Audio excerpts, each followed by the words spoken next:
right, y'all, we back with another reaction right here on ABP Reactions, and everybody has been wondering, what's up with the David case, man? What is going on? Well, it just entered a new phase. Let's find out what's happening.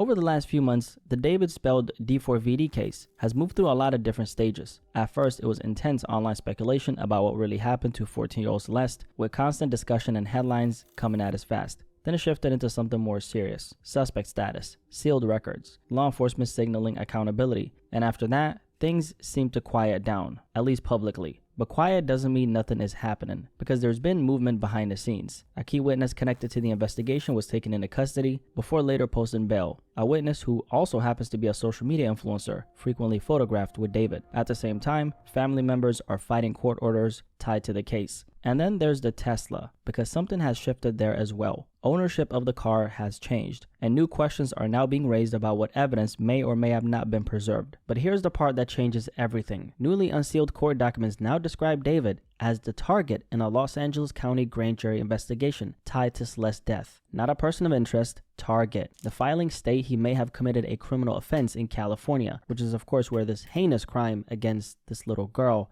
happened. And in these filings, they specifically reference one count of murder. And this is pulled directly from the court documents for this case. David hasn't been arrested or charged in a crime yet. However, when prosecutors label someone a target inside a grand jury proceeding, that tells you where the investigation is pointing. When you take a step back and look at everything together, this no longer feels like the same chapter we were in a few months ago. It feels like a transition. It feels like the case has entered a new phase. But what exactly does that new phase mean for the investigation and for David himself?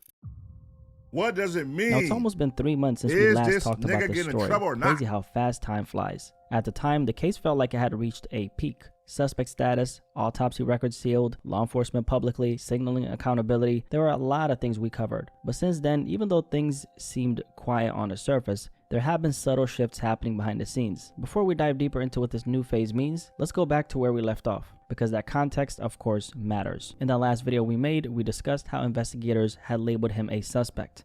Nigga, this shit was on fire a couple months ago and it got quiet. So it gotta be something going on. I know they can't just sweep this under the rug. There's no way people are gonna accept that. So I know they have to land. This is a high profile case. Like, it's for sure. Like, this shit was all over media, everywhere. So they have to figure out who did, because it don't make sense. Nothing makes sense but for it to be him or one of his homies. It don't make sense. Now they gotta prove it though. Can they prove it is the thing? That information came from a source with direct knowledge of the investigation, and from that same report, we also learned that David was not cooperating with law enforcement at that point in time. We also talked about law enforcement sources indicating that investigators believe more than one person may have been involved in what was done to Celeste, and that was a major shift in the tone of the case. At that point, it didn't feel like this was about just one person anymore. It feels like investigators were widening the net, trying to understand whether responsibility extended beyond a single individual. And the question, of course, naturally became, who else was there? Who crossed paths with Celeste before this? Who might have known something? Connected to that as well, we learned that the timeline itself may have been a very different one from what people originally assumed. A law enforcement source stated that Celeste may have been deceased for months, dating back to the spring of 2025, even though her remains weren't discovered until September 2025. So that gap raised a lot of questions because we still don't have clear answers about what happened during that period of time. And honestly, that part of the case was one of the most difficult pieces to process. I mean, we're talking about a gap of months. That's not a small window. That's an entire stretch of time where something happened and we still don't fully understand what. We also talked about these sealed autopsy records. As some of you might remember, the LAPD went to a judge and successfully obtained a court order to seal everything connected to Celeste's autopsy. That included the cause of death, the manner of death, the autopsy findings, physical evidence, essentially the entire file. Now, they don't want nobody to know what's going on, man. They want to keep this shit under wraps. They want to keep this under wraps. They want to keep it away from us, man. They don't want us to know shit. I think we all know though. Come on, man. If it walk like a duck, quack like a duck. Nigga, this shit, it all leads to, bro. Damn. But again, you gotta prove it. You gotta prove it.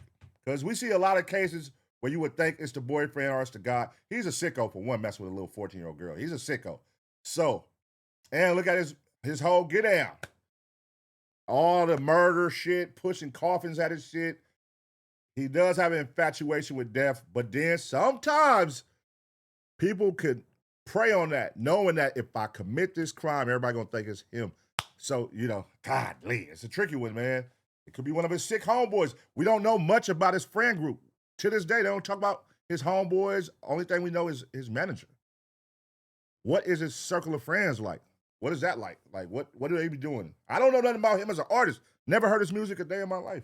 According to the detective behind that request, the reason was to protect the integrity of the investigation, especially given how high profile the case had become. He also stated that releasing those details could expose witnesses or informants who were cooperating with law enforcement in the case. And most importantly, investigators formally described this as a murder investigation. Now, given the circumstances, we already knew that, right? But this was the first time it was officially put on record. So that's where things stood at the time, and that's what we last covered in the video that I made. There were a lot of heavy developments, strong signals from investigators, and then silence. But silence doesn't always mean stagnation, because over the past few weeks, things have happened that suggest this case isn't sitting still at all. Let's start with what happened on January 23rd, just a few weeks ago. It begins with a social media influencer by the name of Neo Langston, someone who's been photographed around D4vd, David over the past year and who had already been identified as a key grand jury witness in this investigation. From what's publicly visible, they appear to be friends. How close exactly are they?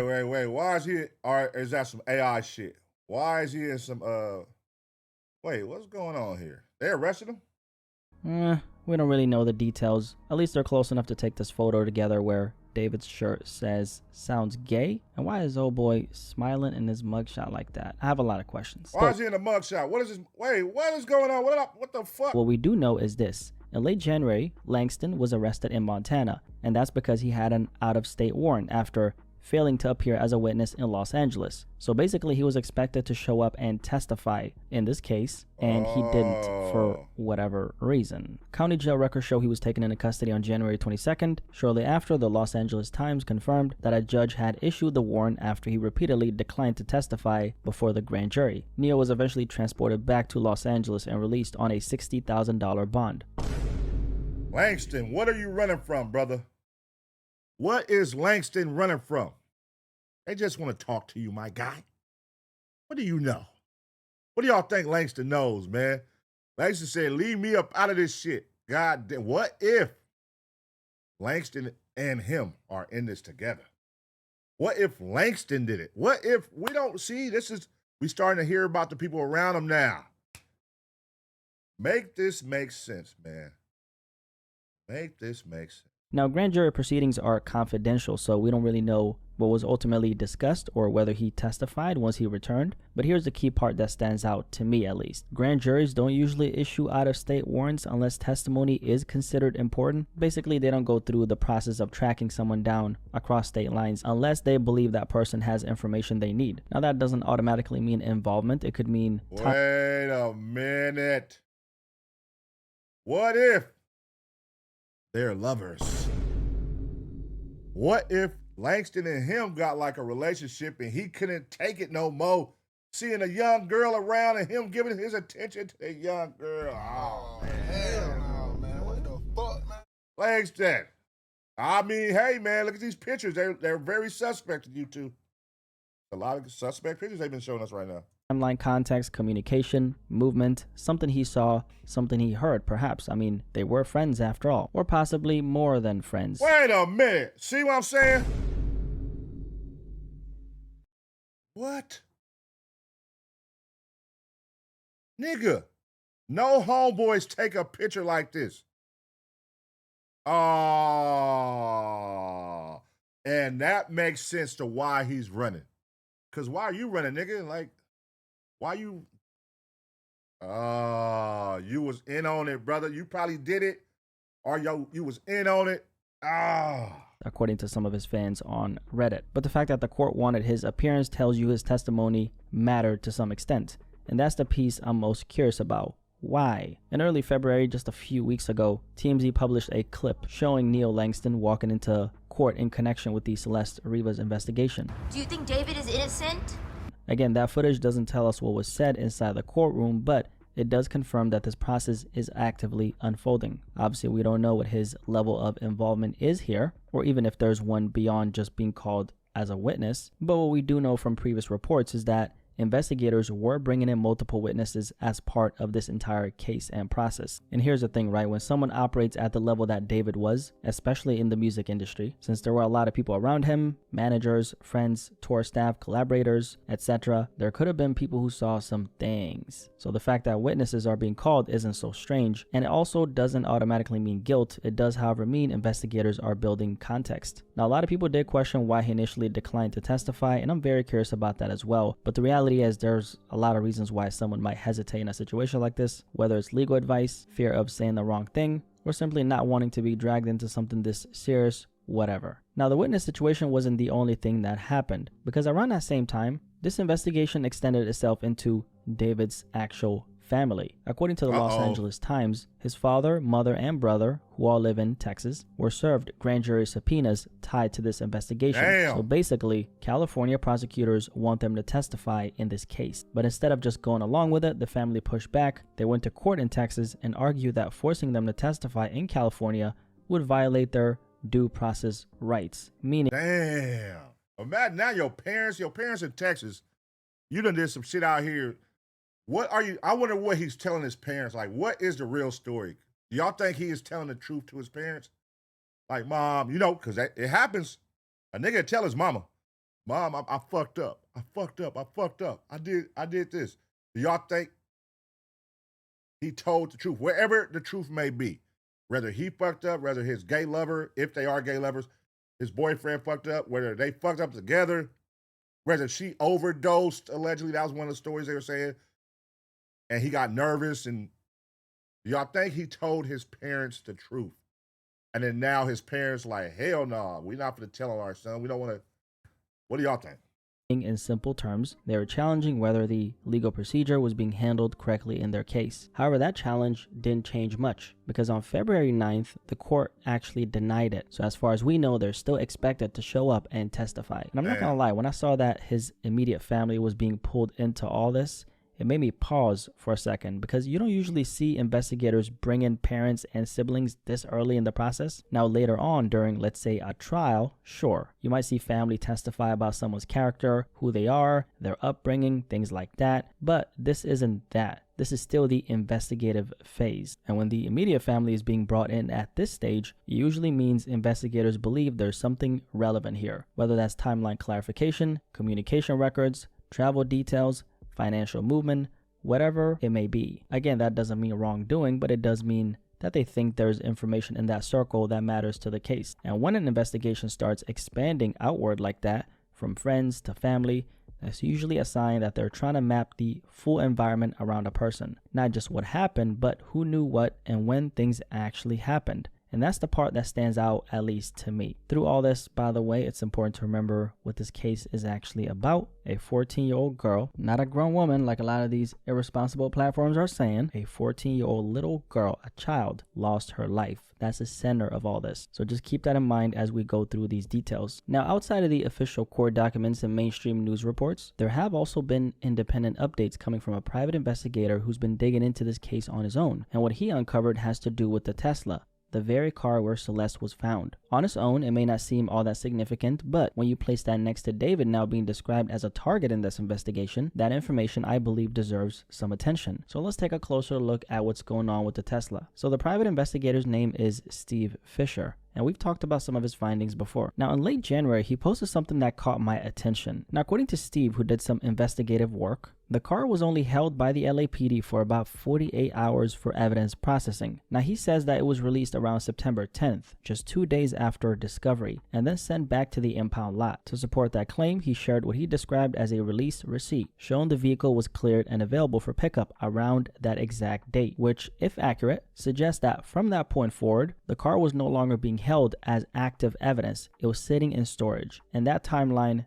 matters, because if the vehicle was released on September 10th, that would mean it was no longer in police custody before Celeste had even been publicly identified. And I'm not gonna lie, that's where I kind of pause. Not as an accusation, just as a timing question. Because usually when a vehicle is directly tied to an active homicide investigation, especially one that's being presented to a grand jury, you'd expect it to remain secured for as long as investigators think they might need it. Now that doesn't automatically mean 48 hours is not enough time to process any evidence they might find, because if forensic processing was completed thoroughly, they can of course release property. But without clarity on what was collected and documented in that window, the timing naturally stands out, at least to me. Now this is— Do y'all think by now they done figured out what happened?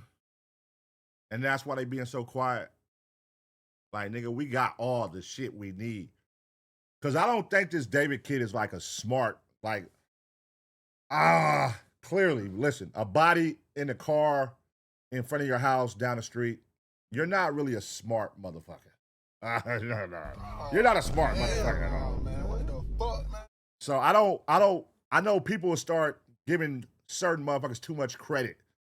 Like he's gonna beat this. I think they have what they need. They just get, in order to put somebody away, you gotta have a strong ass case. They probably trying to send that nigga for good. They probably trying to get that nigga life. So we need all the shit.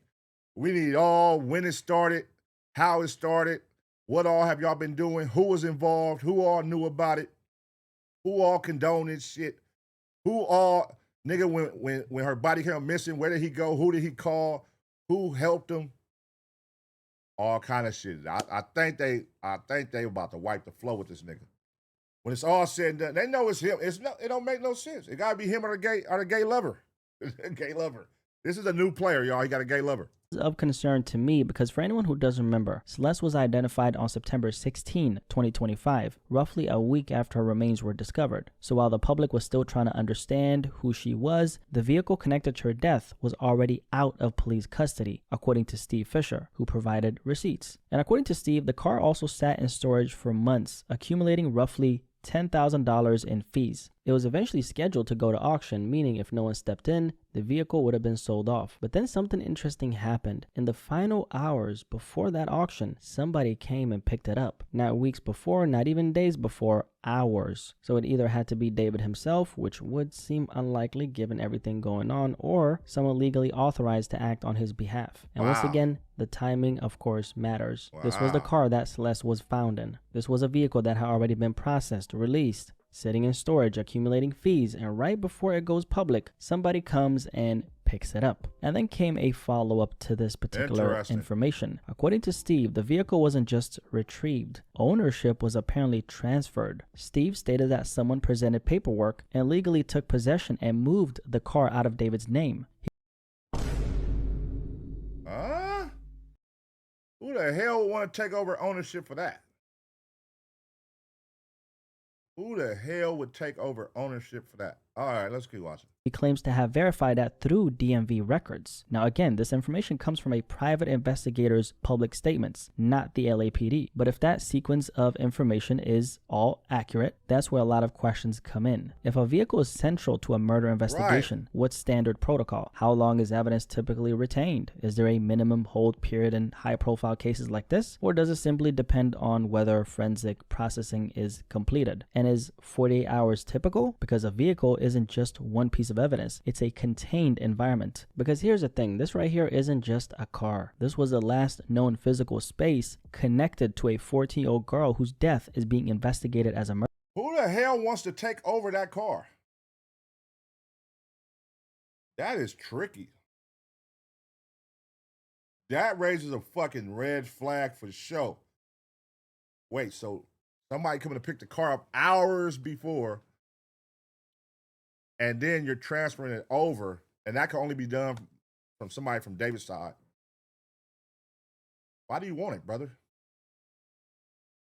I think that everybody's asking that question, huh? That's some weird shit.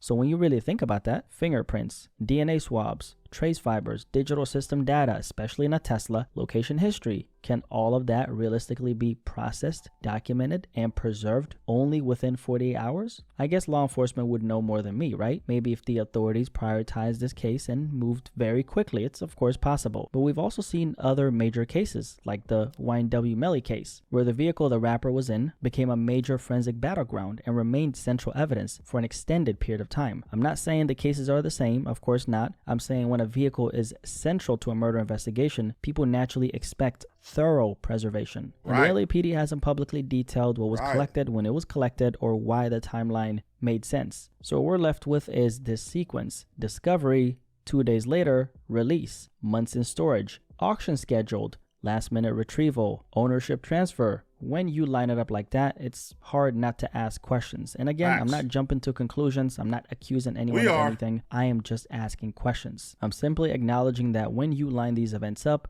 the timing stands out. And in cases like this, timing of course matters. Because while the Tesla timeline is still being questioned, which has not been formally addressed by law enforcement yet, something major just became public. Newly unsealed court documents now describe David, by his real name David Burke, as the target of a Los Angeles County grand jury investigation tied to Celeste's death. Now that was the word used in these documents: target. And in grand jury language, that word carries weight. It usually means prosecutors believe they have strong evidence connecting that person to the alleged crime. Now the documents go even further. They state he may have committed a criminal offense in California, specifically one count of murder. Now pause there for a second, because up until now this case has been very quiet publicly, and we've been sitting with that silence without any real confirmation about where David stands in all of this. And here's some further context. The reason why these documents surfaced is because of the legal fight involving his parents and brother that I told you about earlier, the same family members who were ordered to appear before the grand jury. And this nigga has been off the grid. Have anybody seen, I haven't even seen a picture of like him out. You know, with somebody fighting a case like this, or, you know, these allegations, you would think you would see like people posting pictures of this nigga. Because he's a hot topic. He's a super hot topic. This case is big. I haven't even seen a picture of this nigga nowhere out. Like, where is this nigga? Is he just in hiding? He ain't coming out? You know, like TMZ, nobody caught a picture of this nigga, a fan. He's staying off the grid for sure. The question is, do y'all think he's guilty? You watching, do you think he's guilty? Where is your mind with this right now, based off all the shit we have seen from when it started to today?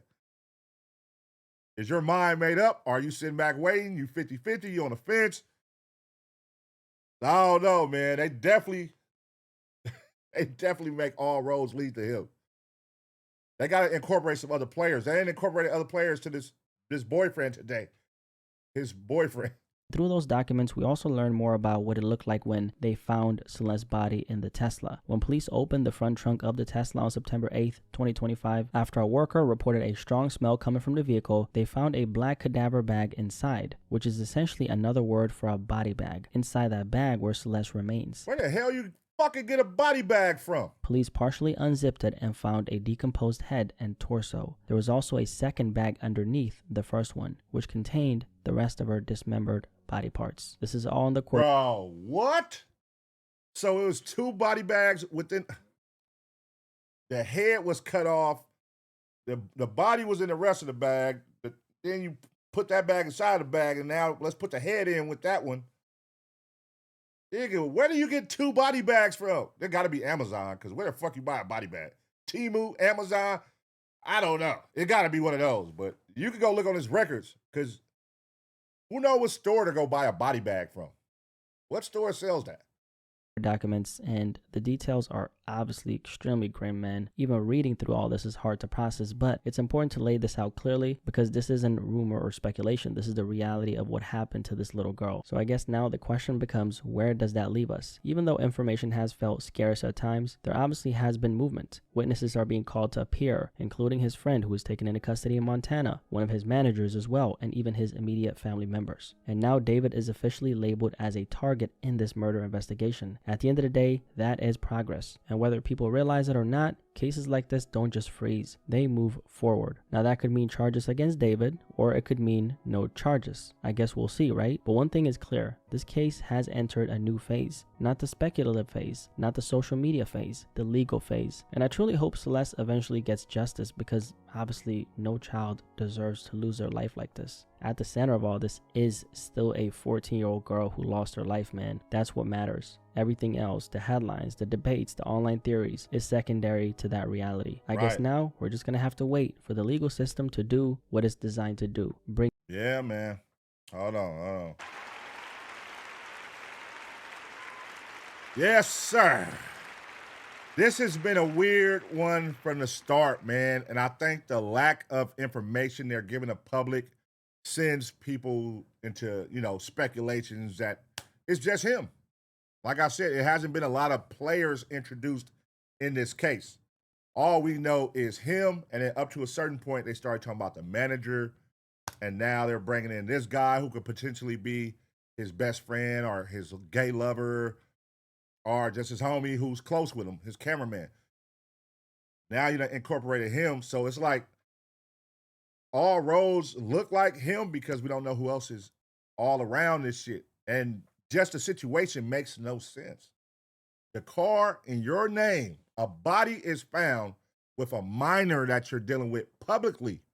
You're going to events with her. You're going live with her on social media. Everybody in the Discord, in your Discord, knows you deal with a minor. And the world is accepting it. You're going to show, she's there. Your homie's accepting it. Your management accepting it.